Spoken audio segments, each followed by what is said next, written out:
श्रोतेहो नमस्कार. प्रत्येक तरुण तरुणीचं स्वप्न असतं की स्टील फ्रेम अर्थात स्पर्धा परीक्षेतून यशस्वी होण्याचं. या वाटचालीसाठी मार्गदर्शनाची गरज असते आणि मार्गदर्शन योग्य वेळेत आणि योग्य वयात मिळालं तर खूपच चांगलं असतं. या संदर्भात आज आपल्यासोबत संजीव कबीर या स्पर्धा परीक्षेच्या मार्गदर्शनासाठी नेमकं काय करावं, कसं करावं आणि स्पर्धा परीक्षा नेमकी काय असते हे सांगण्यासाठी आहेत. त्यांचं आपल्या स्टुडिओत स्वागत करूया. नमस्कार सर. नमस्कार. सर, स्टील फ्रेम म्हटलं की UPSC हा एकच स्पर्धा परीक्षा डोळ्यासमोर येते. इतरही स्पर्धा परीक्षा आहेत. एकूणच स्पर्धा परीक्षांच्या बाबत तुम्ही काय सांगाल? मला वाटतं की स्पर्धा परीक्षा हा एक राजमार्ग आहे एक चांगल्या करिअरचा. आणि जर आपण ती योग्य स्पर्धा परीक्षा निवडली तर मग आपण चांगल्या पद्धतीने त्याच्यामध्ये प्रगती करू शकतो. मला वाटतं सगळ्यात पहिल्यांदा जेव्हा आपण स्पर्धा परीक्षेचा विचार करतो तेव्हा कोणती स्पर्धा परीक्षा आपण द्यायची हा सगळ्यात महत्त्वाचा पार्ट आहे. आणि त्याच्यानंतर मग त्यासाठी कसं प्लॅनिंग करायचं, कशा पद्धतीने त्याची आखणी करायची आणि कोणत्या पद्धतीने आपल्याला त्याच्यामध्ये यश मिळू शकेल आणि त्यासाठी किती प्रयत्न करायला लागतील हे मला वाटतं प्रत्येक विद्यार्थ्याने ठरवणं आवश्यक आहे. त्याच्या मार्गदर्शकाने त्याला सांगणं आवश्यक आहे. त्याच्या पालकांनी त्याला याबाबत माहिती देणं आवश्यक आहे. आणि एक सुदैवाने आज आपल्याकडे भरपूर मीडियम्स आहेत. आकाशवाणी आहे, YouTube आहे किंवा अन्य काही रिसोर्स पर्सन्स आहेत. तर यांच्याशी जर आपण संपर्क केला, त्यांच्या संपर्कात राहिलो तर मग विद्यार्थ्याला आपली स्पर्धा परीक्षा निवडून त्यानुसार मग मेहनत करून एक चांगलं करिअर घडवता येऊ शकतं. सर, तुम्ही निवडी बाबतीत बोलला तर नेमकं पालक, विद्यार्थी आणि शिक्षक यांनी ती निवड करताना नेमकं काय आणि कशा प्रकारे केलं पाहिजे? हा एक चांगला प्रश्न आहे, कारण खूपदा विद्यार्थ्यांमध्ये याच्याबाबत शंका असतात किंवा त्यांचे कन्फ्युजन्स असतात. माझ्याकडे जेव्हा पालकांचे काही फोन येतात तेव्हा त्याविषयी बोलणं होतं. मला वाटतं याच्यामध्ये शाळेचे शिक्षक असतील तर त्यांनी किंवा कॉलेजचे जे प्राध्यापक आहेत त्यांनी जर याविषयी मुलांना माहिती दिली तर मुलांना पुढची दिशा ठरवताना मदत होऊ शकते. आणि याचं एक रेग्युलर जर मार्गदर्शन केलं तर एक वातावरण निर्मिती होते शाळेमध्ये आणि कॉलेजमध्ये. आणि मला वाटतं हे महत्त्वाचं आहे. एक पालकांची जी जबाबदारी आहे तीही फार महत्त्वाची आहे. आज पालक जागरूक आहेत, त्यांना वाटतं की आपल्या मुलांनी चांगलं करिअर करावं. आणि मला वाटतं हे स्पर्धा परीक्षांच्या माध्यमातून राष्ट्रीय स्तरावर, राज्य स्तरावर, जिल्हा स्तरावर सर्व ठिकाणी आपण करिअर करू शकतो. तर पालकांनी जर याची माहिती घेतली सुरुवातीच्या काळात आणि त्यानुसार जर मुलांना काही फीडबॅक दिला, मुलांना काही सपोर्ट केला तर मला वाटतं हे महत्त्वाचं आहे. दुसरं पालकांची जबाबदारी मी असं म्हणेन की न्यूजपेपर वाचणं असेल किंवा सर्वसाधारणपणे ज्या चालू घडामोडी असतात तर त्यांच्याविषयी चांगल्या सोर्समधून जर माहिती घेतली तर मला वाटतं न्यूजपेपर हा एक चांगला ऑप्शन आहे. त्याची जर सवय लावली मुलांना तर एक चांगल्या पद्धतीने त्यांची सुरुवात होऊ शकते. आणि नंतर मग काही मार्गदर्शक असतील तर त्यांची मदत घेऊन आपण एक चांगल्या पद्धतीने पिन पॉइंटेड प्रिपरेशन आपण करू शकतो. सर, एक वातावरणाबद्दल तुम्ही बोलला की वातावरण निर्मिती होणं गरजेचं आहे. मग त्या वातावरण निर्मितीसाठी पालकांनी नेमकं काय केलं पाहिजे किंवा शिक्षकांनी, त्या विद्यार्थ्यांनी त्या दृष्टीनं स्पर्धा परीक्षांच्याकडे बघण्यासाठी नेमकं काय केलं पाहिजे? मला वाटतं वातावरण निर्मिती हा सगळ्यात महत्त्वाचा पार्ट आहे. आणि जेव्हा रत्नागिरीसारख्या भागामध्ये विचार करतो तर मला वाटतं वातावरण निर्मिती करणं हा एक महत्त्वाचा टप्पा आहे. आणि ही जबाबदारी सगळ्यांची आहे. रत्नागिरीतल्या काही जबाबदार व्यक्ती आहेत त्यांची आहे, शैक्षणिक संस्था आहेत त्यांची आहे किंवा अधिकारी जर असतील तर त्यांनी मार्गदर्शन केलं तरी वातावरण निर्मिती होऊ शकते. आणि जर स्टुडंटनी जी स्टुडंट्स एका परीक्षेची तयारी करतात त्यांनी जर ठरवलं की आपण एकत्र यायचं, एकत्र येऊन आपण स्पर्धा परीक्षांविषयी चर्चा करायची, त्याचा अभ्यास करायचा, हे जर ठरवलं तर त्या एरियामध्ये ते वातावरण निर्माण होऊ शकतं. आणि मग त्याच्यामध्ये काही एक्सपर्ट्स असतील, काही मार्गदर्शक असतील, माझ्यासारखे काही लोक असतील तर मग त्यांना मार्गदर्शन करू शकतात, त्यांना सपोर्ट करू शकतात. मला वाटतं ही वातावरण निर्मिती स्टुडंट स्वतः करू शकतात. त्यानंतर कॉलेजेस त्याबाबत इनिशिएटिव्ह घेऊ शकतात आणि जे अधिकारी आहेत त्यांचीही मला वाटतं एक जबाबदारी बांधिलकी याच्यामध्ये मला दिसते. सर, वातावरण निर्मितीसाठी जे महत्त्वाचं तुम्ही सांगितलं की लोकांची जबाबदारी किंवा हे, पण स्पर्धा परीक्षेविषयीचा दृष्टिकोन हा देखील त्यात महत्त्वाचा येतो.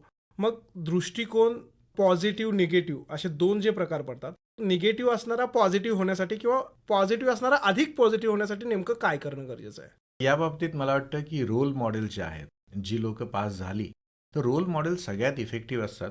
आणि त्यानंतर रोल येतो मला वाटतं टीचर्सचा, मार्गदर्शकांचा. तर आपल्याकडे जी रोल मॉडेल्स आहेत, आपल्याकडे काही मुलं सिलेक्ट होतात आपल्या रत्नागिरीमध्ये किंवा आसपासच्या जिल्ह्यांमध्ये. तर त्यांची माहिती, त्यांना पुरस्कार देणं किंवा त्यांचं कौतुक करणं, हे मला वाटतं वातावरण निर्मितीचं एक चांगलं माध्यम आहे आणि तसे प्रोग्राम अरेंज करायला पाहिजेत. आणि हे जर प्रोग्राम अरेंज केले तर त्यातून प्रेरणा मिळते काही नवीन मुलांना आणि ते एक शक्य वाटतं, की आपणही या परीक्षा देऊन पास होऊ शकतो आणि एक चांगलं करिअर करू शकतो. सर, हा टप्पा वातावरण निर्मितीचा किंवा आपण स्पर्धा परीक्षेकडे लोकांना किंवा विद्यार्थ्यांना वळवण्यासाठीचा झाला. पण ज्यानंतर आपण स्पर्धा परीक्षेकडे बघतो त्यावेळेला मुलं सगळ्यात पहिलं रिझल्ट बघतात. आजची परिस्थिती बघितलं तर रिझल्ट ओरिएंटेड लोक काम करायला इच्छुक असतात. म्हणजे ते सोशल मीडिया म्हणा किंवा इतर सगळ्या गोष्टींमुळं वेगवान पद्धती अवलंबली जाते. म्हणजे लगेच रिझल्ट आला पाहिजे, लगेच हे झालं पाहिजे. मग यासाठीचे ठरवणं कितपत योग्य आहे, की त्या विद्यार्थ्यांनी किंवा पालकांनी ठरवायला पाहिजे, की ती दिशा कशी असावी किंवा काय त्याचं येणारे रिझल्ट कशाप्रकारे गृहीत धरले जाते किंवा मांडले पाहिजेत. मला वाटतं की चांगल्या गोष्टी थोड्याशा उशिरानेच मिळत असतात आणि प्रत्येक गोष्टीसाठी आपल्याला पेशन्स असणं महत्त्वाचं आहे. एखाद्या स्पर्धा परीक्षेची आपण तयारी केली तर ती कॉलेजसारखी परीक्षा नाही आहे. त्याच्यामध्ये एक वेगळी स्पर्धा आहे. जसं आपण बघतो की ऑलिम्पिकचं मेडल 4 वर्षांनी मिळू शकतं. तशाही पद्धतीने आपण विचार केला तर स्पर्धा परीक्षांमध्ये एक निश्चित वेळ देणं आवश्यक आहे. जर स्पर्धा परीक्षेची तयारी काही महिने आपण केली आणि त्याच्यातून जर यश संपादन करायचा आपण विचार केला तर मला वाटतं ही कठीण गोष्ट आहे आणि ती प्रॅक्टिकल नाहीये. त्यामुळे स्पर्धा परीक्षेची तयारी करणं, त्याची स्पर्धा समजणं हे महत्त्वाचं आहे आणि त्यासाठी एक ठराविक वेळ दिला पाहिजे. त्याच्यासाठी मला वाटतं की पालकांनी, विद्यार्थ्यांनी आणि शिक्षकांनी पेशन्स ठेवून कायम सातत्यपूर्ण त्यात प्रयत्न करणं हे महत्त्वाचं. त्यात एक माझा प्रश्न असा होता, की सर विद्यार्थ्यांचं कसं रिझल्ट ओरिएंटेशन म्हणजे कसं, अरे 100 बसतायत आणि त्यातले काही हातावर मोजण्यात लोक पास होत आहेत. मग ती परिस्थिती लोकांना त्यापासून डायव्हर्ट करते, की अरे यश येतच नाही किंवा यश मिळतच नाहीये. यासाठी नेमकं काय करणं गरजेचं आहे? मला वाटतं याच्यामध्ये सातत्य महत्त्वाचं आहे, हार्डवर्क महत्त्वाचं आहे, परिश्रम करणं आवश्यक आहे आणि एक पॉझिटिव्ह अप्रोच की आपण जिंकणारच, हा जो एक पॉझिटिव्ह विचार आहे, जसं तुम्ही म्हटलं की हा दृष्टिकोन महत्त्वाचा आहे. तर आपण कोणतीही कॉम्पिटिशन असेल, जर आपण क्रिकेटची मॅच खेळत असू, तर प्रतिस्पर्धी कितीही जरी ताकदवान असला तरी आपल्याला विचार करायला लागतो की आपण जिंकणार. तर आय कॅन डू इट ही जी मानसिकता आहे ती मला वाटतं सगळ्यात पहिली रिक्वायरमेंट आहे आणि मग त्याच्यानंतर आपले जे हार्डवर्क आहे ते फ्रुटफुल होऊ शकतं. स्पर्धा परीक्षेत काही उदाहरणं अशी आहेत, की ज्यांना स्पर्धा परीक्षेचा स्प किंवा एमपीएससीचा एम, यूपीएससीचा यू माहीत नसणारी लोक आज अशा मोठ्या ठिकाणी काम करतायत. म्हणजे कोणी IAS बनलंय, कोणी DYSP किंवा डेप्युटी कलेक्टर बनलंय. अशी लोक आज आपल्याकडे रोल मॉडेल म्हणून येत आहेत. मग त्यांनी जे स्क्रॅच पासून सुरू केलं तसं मुलांनी स्क्रॅच पासून सुरू करणं शक्य होऊ शकतं का? हो, नक्की होऊ शकतं आणि मला वाटतं आज इंटरनेट आहे आणि बरेचसे चॅनल ऑनलाईन उपलब्ध आहेत. मुलं ज्या काळामध्ये आत्ता आहेत, मला वाटतं हा सगळ्यात चांगला काळ आहे, ज्याच्यामध्ये मार्गदर्शन सहज उपलब्ध होऊ शकतं.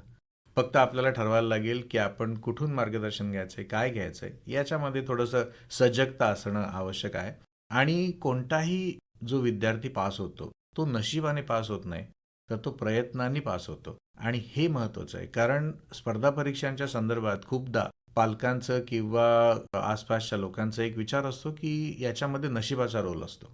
जर नशीब चांगलं असेल तर पास होता येईल.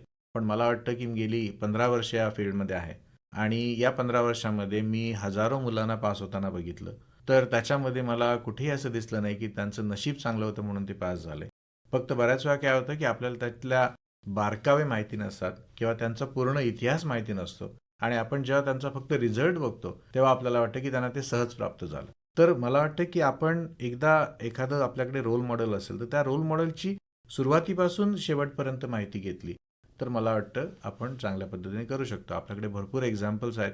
आता मी दिल्लीला या मुलांना रोज भेटतो. त्याच्यामध्ये पास झालेली मुलं असतील किंवा न पास झालेली काही मुलं असतील की जी पुढे होतील पास. तर मला वाटतं की प्रत्येक सक्सेस स्टोरीमध्ये हार्डवर्क आहे आणि त्याच्यामध्ये फेल्युअर आहे. त्यामुळे आपल्याला फेल्युअरकडे लक्ष न देता कुठेतरी सक्सेसकडे बघणं हे महत्त्वाचं आहे. ज्यावेळी आपण स्पर्धा परीक्षेत उतरतो तसा रिझल्ट खूपच कमी आहे. मग त्यासाठी प्लॅन असणं कितपत गरजेचं आहे? म्हणजे प्लॅन ए किंवा प्लॅन बी? मला वाटतं आपल्याकडे प्लॅन ए आणि प्लॅन बी दोन्ही असायला पाहिजेत आणि आपल्याकडे एक चांगलं ग्रॅज्युएशन असेल, आपल्याकडे चांगला जर काही अभ्यास असेल तर आपण निश्चितपणे दुसरं करिअरही करू शकतो आणि आता सध्या जी कॉम्पिटिशन आहे तर त्याच्यामध्ये प्लॅन बी असणं हे आवश्यक आहे आणि प्रत्येक विद्यार्थ्याने त्याच्याबद्दल विचार करायला पाहिजे. कारण आपण स्पर्धा परीक्षामध्ये पास होणार ही मानसिकता महत्त्वाची आहे. पण त्याचबरोबर एक प्लॅनिंग असणं आवश्यक आहे, की जर स्पर्धा परीक्षेमध्ये करिअर झालं नाही, तर दुसरं ऑप्शन काय आहे? कारण आपलं हे आयुष्य सुंदर आहे आणि बऱ्याचशा अपॉर्च्युनिटीज आहेत. त्यामुळे स्पर्धा परीक्षा ही त्यातली एक चांगली अपॉर्च्युनिटी आहे. पण त्याहीपेक्षा इतर अपॉर्च्युनिटीज आहेत. आपण त्याचाही विचार करायला पाहिजे. पण मला वाटतं, की आपली प्रायोरिटी सेट करणं हे महत्त्वाचं आहे. आणि स्पर्धा परीक्षा जर आपण देत असू, तर आपली प्रायोरिटी स्पर्धा परीक्षा पाहिजे.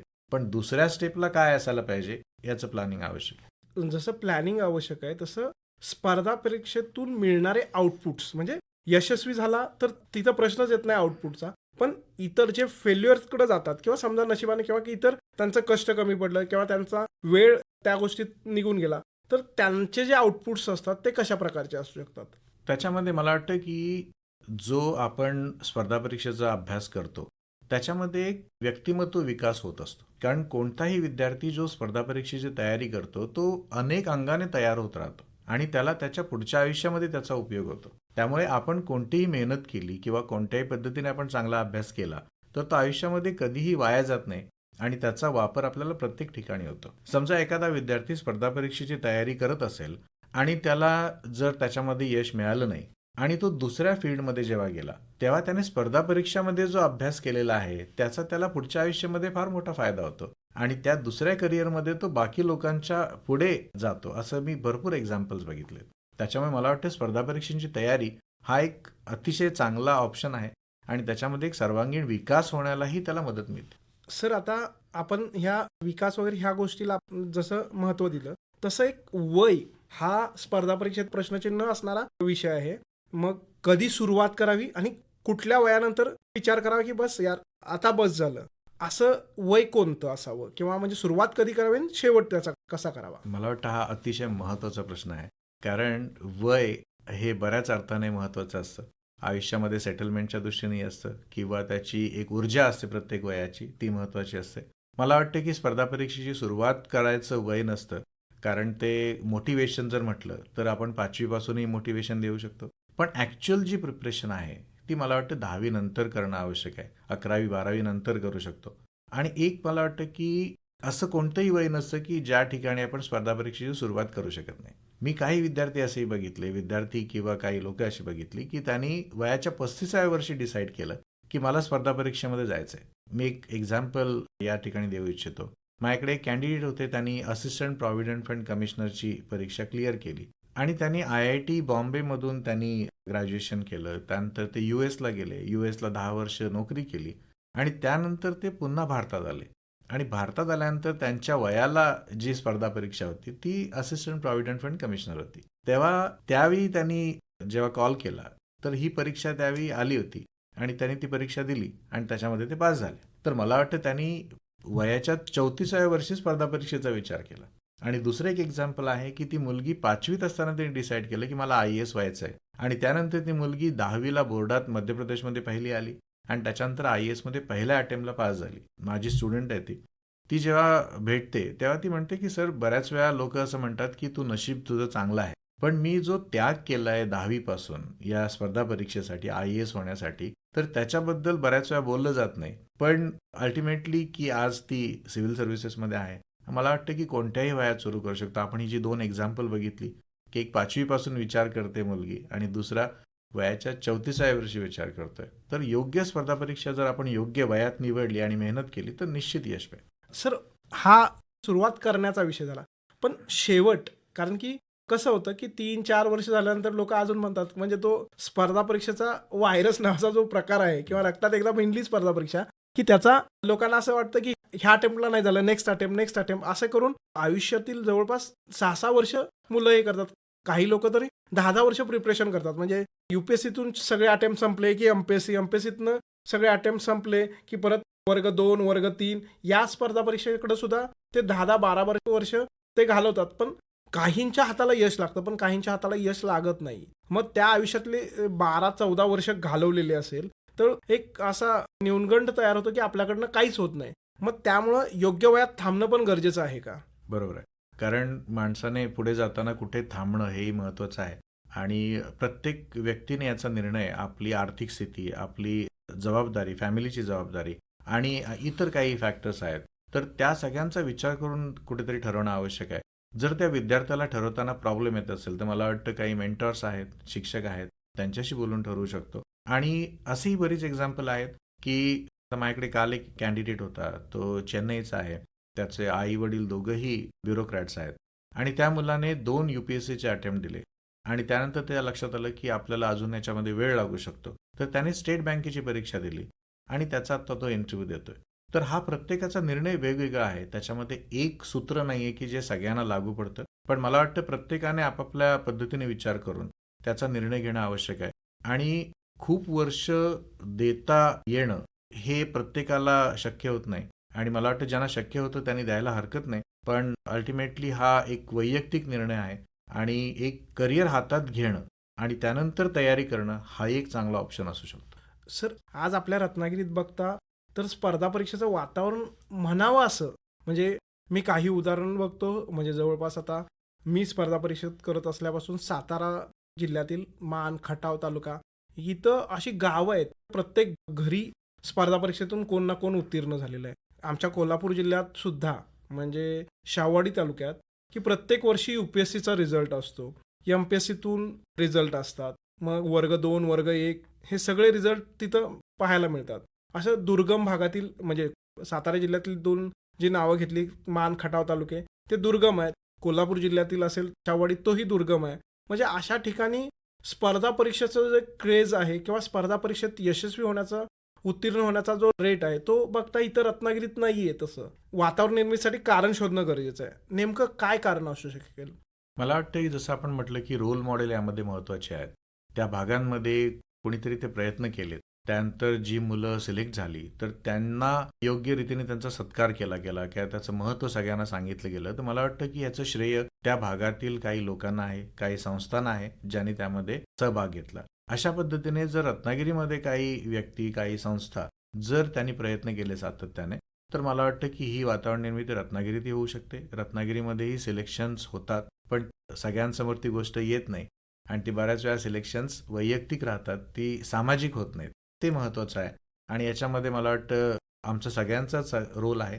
आपणा सर्वांनीच त्याच्यासाठी काम करायला लागेल. म्हणजे एक व्यक्ती किंवा एक संस्था त्याच्यामध्ये असं दाखवता येणार नाही, पण हे प्रत्येकाची वैयक्तिक जबाबदारी आहे. इव्हन मला वाटतं की माझीही जबाबदारी आहे की याच्यामध्ये मी योगदान देणं आवश्यक आहे. सर, यामध्ये पालकांचा रोल म्हणजे विद्यार्थ्याला त्या तळापर्यंत पोहोचवण्यासाठीचा कसा आहे?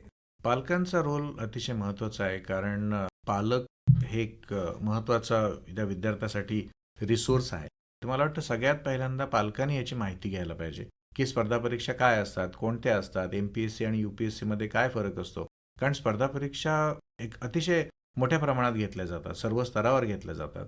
तर पालकांनी याची जर माहिती घेतली आणि त्यानुसार मग विद्यार्थ्यांच्या जडणघडणीमध्ये त्याचा जो रोल त्यांनी प्ले केला, की त्या विद्यार्थ्याने कसा विचार करायला पाहिजे, बॅलन्स पद्धतीने कसा विचार करायला पाहिजे. आपला अभ्यास जर असेल तर तो त्याने कसा मॅनेज केला पाहिजे. शाळेच्या अभ्यासाबरोबर स्पर्धा परीक्षेचा अभ्यास कशा पद्धतीने करू शकतो, याचं मार्गदर्शन पालक करू शकतात.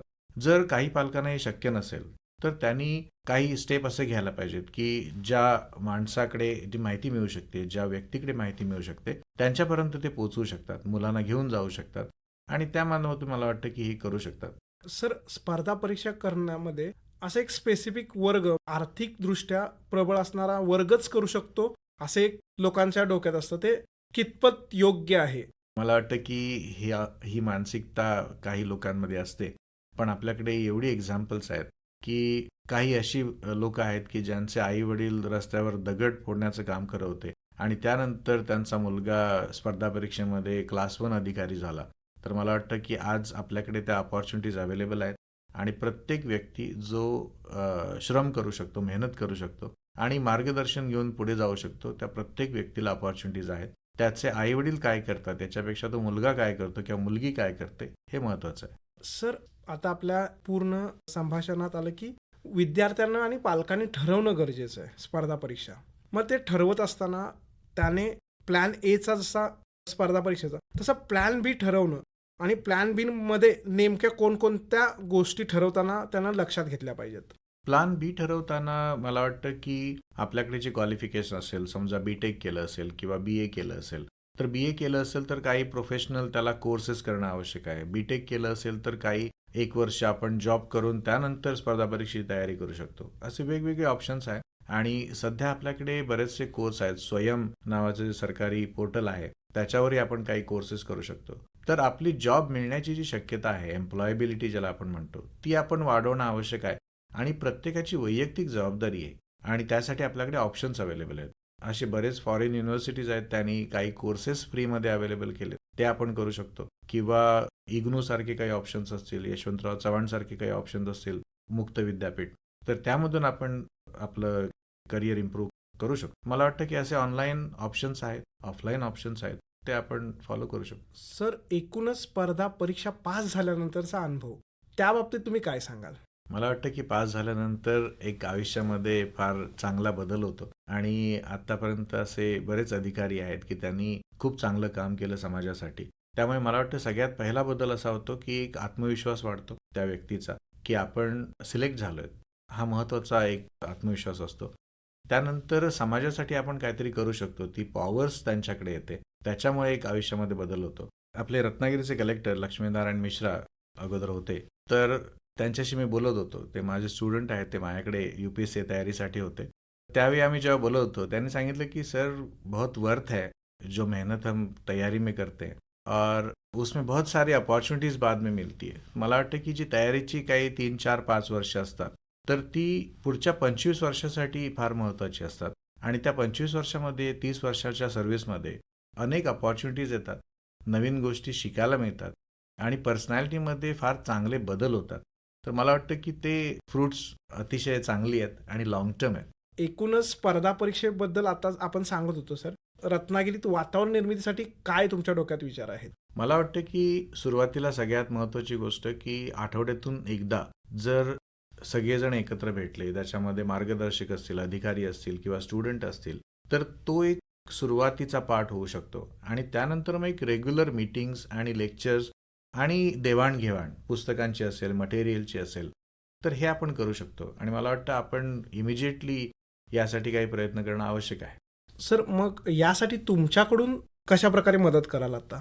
माझ्याकडे जी व्यवस्था आहे, तर आपल्याकडे एक ऑफिसची जागा आहे. त्याच्यामध्ये आपण या सर्वांना इन्व्हाइट करू शकतो आणि आठवड्यातून एकदा सगळ्यांची तिथे भेट होऊ शकते आणि कोणत्या पद्धतीने स्पर्धा परीक्षा आत्ता आहेत, कोणत्या स्पर्धा परीक्षांचे फॉर्म निघालेत किंवा त्याच्यासाठी कसा अभ्यास करू शकतो, हे आपण माझ्या मते एक डिस्कशन, त्याला आपण कट्टा म्हणू शकतो, की स्पर्धा परीक्षा कट्टा. अशा पद्धतीने आपण इमिजिएटली करू शकतो. श्रोतेहो, स्पर्धा परीक्षा नेमक्या कशा आणि कोणत्या पद्धतीनं कराव्यात, यासाठी आज आपल्यासोबत होते संजीव कबीर. आपल्या कार्यक्रमात आल्याबद्दल त्यांचे आभार मानूया. सर, धन्यवाद. धन्यवाद मला इथे बोलवल्याबद्दल, कारण मला एक चांगली संधी मिळाली सर्वांबरोबर बोलण्याची आणि निश्चितपणे आपण रत्नागिरीमध्ये काही चांगलं काम करून एक चांगला रिझल्ट भविष्यामध्ये होईल, याचे आपण सर्वांनी मेहनत करू. मला वाटतं की आपण सर्वांनी प्रयत्न करणं आवश्यक आहे आणि त्यातून नक्कीच आपल्याला चांगले रिझल्ट्स भविष्यामध्ये मिळू शकतील. धन्यवाद सर. धन्यवाद.